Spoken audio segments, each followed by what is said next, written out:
भोजपुरी के सुपरस्टार है और वो अगर कर रहा है। दोस्तों नमस्कार दोस्तों, भोजपुरी के पावर स्टार पवन सिंह ने गा दिया कुमार सानू का गाना। जी हाँ दोस्तों, बहुत बड़ी खबर आ रही है। बॉलीवुड के सुपरस्टार सिंगर कुमार सानू का गाना तुझे ना देखूं तो चैन मुझे आता नहीं, वही गाना पवन सिंह ने गा दिया। बहुत बड़ी खबर आ रही है बॉलीवुड से और भोजपुरी फिल्म इंडस्ट्री से। कुमार सानू ने ये बोला कि कोई बात नहीं, बहुत अच्छी बात है, अगर पवन सिंह हमारा गाना गा रहे हैं तो बहुत अच्छी बात है, मैं दुखी नहीं हूँ।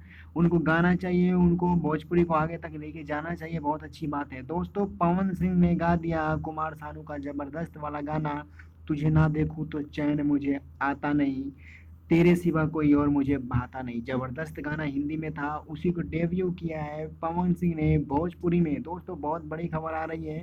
दोस्तों आप क्या कहना चाहते हैं कुमार सानू के बारे में, और क्या कहना चाहते हैं पावर स्टार पवन सिंह के बारे में, प्लीज़ हमें कमेंट करके ज़रूर बताएं। अगर वीडियो अच्छी लगे तो लाइक करें, चैनल को सब्सक्राइब करें, ताकि हम एक से बढ़ के एक वीडियो आपके लिए लेके आते रहें। बस आप लोग अपना प्यार आशीर्वाद इसी तरीके से बना के रखें। Thank you.